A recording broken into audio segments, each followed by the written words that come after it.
All right, continuing the series on brass cleaning, I have read all sorts of things about how long you need to wet tumble your brass to get it clean. Some people say for 2 hours, for example. Well, I thought, let's test that. And I'm also taking input from my friend Mike, alias Holler for a Dollar, who knows all about all things washing.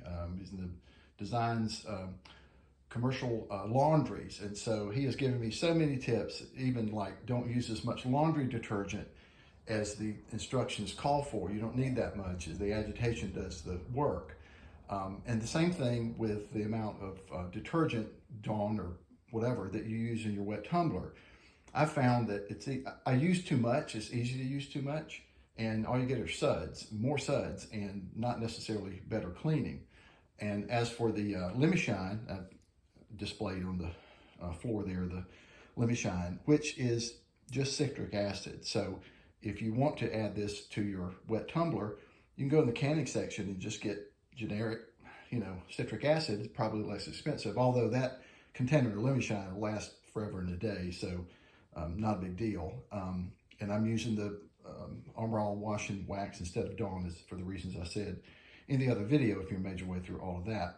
But the question came up from one of my friends, one of my other cowboy shooters in my club.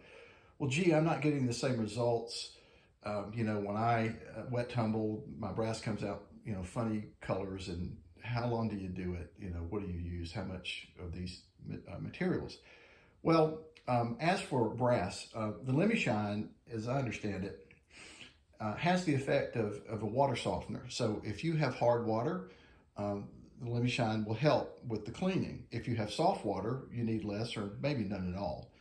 I've always used a little bit, so I haven't experimented. But again, my understanding is if you use too much, then the citric acid begins to react with the brass and leaches out the zinc, as I understand it.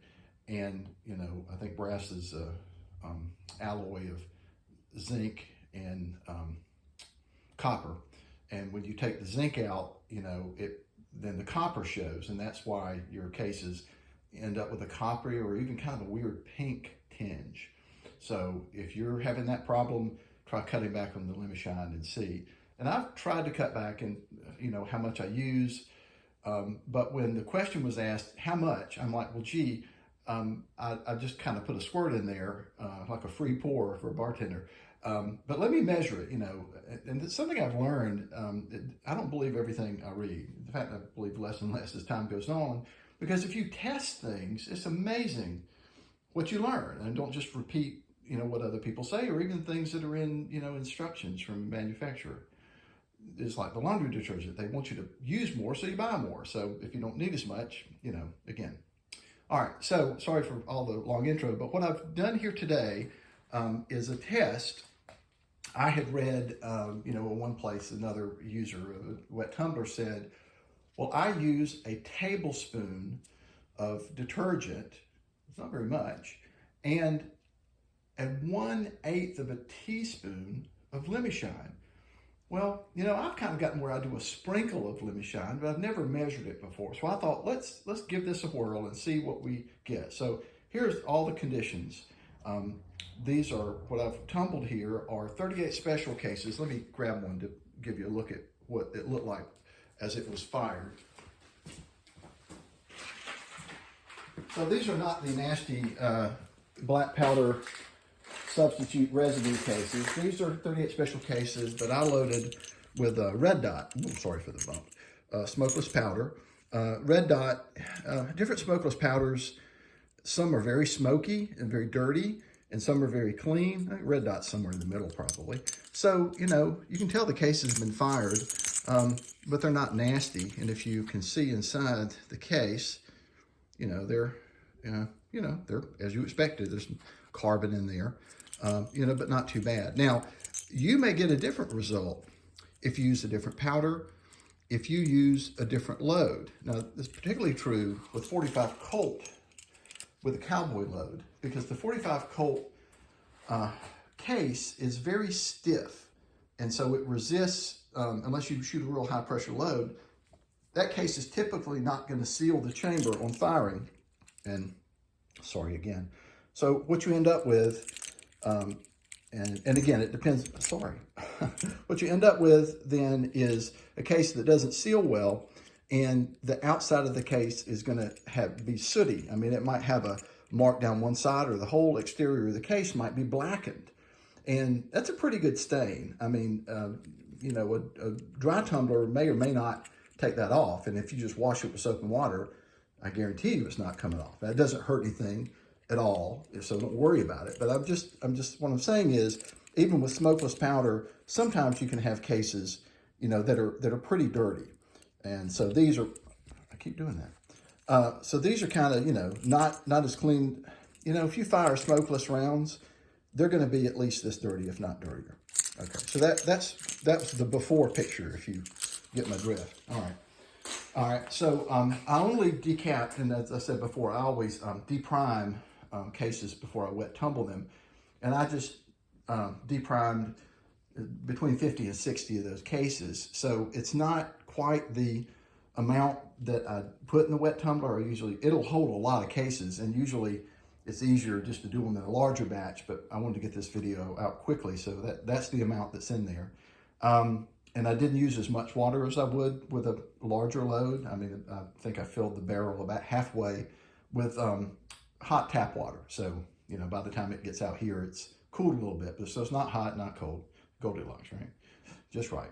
And then I added, as I saw in the video, rather on the post, exactly, I measured it. 1 tablespoon of the washing wax and 1/8 of a teaspoon of the Lemishine. And I thought, that's not very much. In fact, I don't even have a 1/8 teaspoon measure. I had a 1/4 teaspoon measure, and I eyeballed it, you know, halfway full. And I've heard people before say the amount of Lemishine to use is a 9mm case full. So I got my little powder funnel, and I got a 9mm case, little bitty thing, right? Just while we're talking about it, the 9mm and the 38 Special are ballistically very similar. The bullet diameter is only 1/1000th of an inch different. And so why is this case so much bigger? Well, the 38 Special was developed at the end of the black powder era. Black powder is very bulky. And what they do with the black powder cartridge is you fill the case up to the base of the bullet. In fact, with real black powder, you compress the powder column a little bit as you seat the bullet. And again, it's bulky. The only way to get more velocity is a bigger case. So cartridges that were developed in the black powder era, right at the end, you know, are larger than they need to be when you load them with smokeless powder, modern smokeless powder, which is a lot more dense and compact. So when the 9mm was developed, somebody helped me, you know, the 1908 Luger, was one of the first pistols in 9mm. So 1908, or a few years earlier. Smokeless powder was already in use by that time and gaining a foothold really fast. And, this is an auto pistol cartridge, and they did not need all that capacity for a denser powder. Even when you load, with a 9mm, you're not filling that case up. That's how dense the powders are. But anyway, the 1/8 of a teaspoon of Lemishine was only about half of the 9mm case capacity. It's not very much at all. So I'm like, okay, well, I'm just gonna not monkey with the recipe. Let's just test it like it is and see how well it cleaned. Oh, here's the other thing. Well, how long do you tumble it? That's gonna depend. It's gonna depend on, first of all, how dirty your cases are. And these were not very dirty.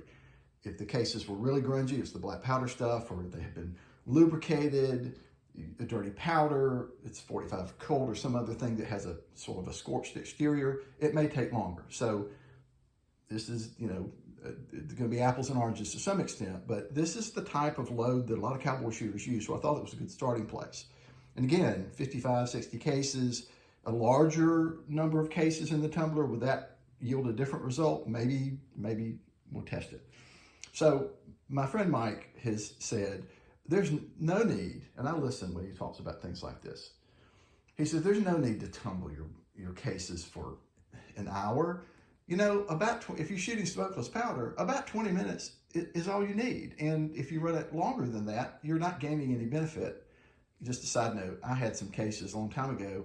There were 300 blackout rifle cases, and I had fired them with a powder that was pretty dirty, so the cases were sooty dirty to begin with, and I lubricated the cases to resize them as necessary with a rifle cartridge. And I was new to rifle. I'm used to using pistol where you don't have to lube your cases, and I probably was generous in the lube. I was, making sure I didn't stick a case in the sizing die. So, and then at that point, I'm like, okay, these are now greasy and well as blackened. Let's put them in the wet tumbler. And, I thought, longer is better. Let's give them a good clean. And I ran the tumbler for, I don't remember, 2 hours plus or something. Well, when I took them out, to my shock, because I'd used the wet tumbler before and got good results, the cases were still dirty. They had a gray film over them. And what Mike explained is that after a long while, the detergent begins to break down, and the grime and dirt or whatever that has been in suspension, that's why, the detergent takes it off of what you're cleaning, and it's in the water then. But after a while, it will redeposit on the cases, and that's what happened. And I'm like, wow, it's something by experience, So I changed the water and ran them back through for a short period of time and got the result that I expected. So, longer is not necessarily better. All right, so we're using less detergent, less Lemishine, and, so how long does it take? Well, just as a starting point, I decided to tumble these cases for 20 minutes, and that's what I did. And I've just turned off the tumbler, and you are seeing this in real time. Got my little screen on here, and I'm gonna pour the water out. All right, these cases were not very dirty, but obviously something got those stainless steel pins coming out there. Those can't see for the subs, but that water's pretty gray. Even a case I've done this before. I've taken cases that I have done a vibratory tumble, so they're pretty good.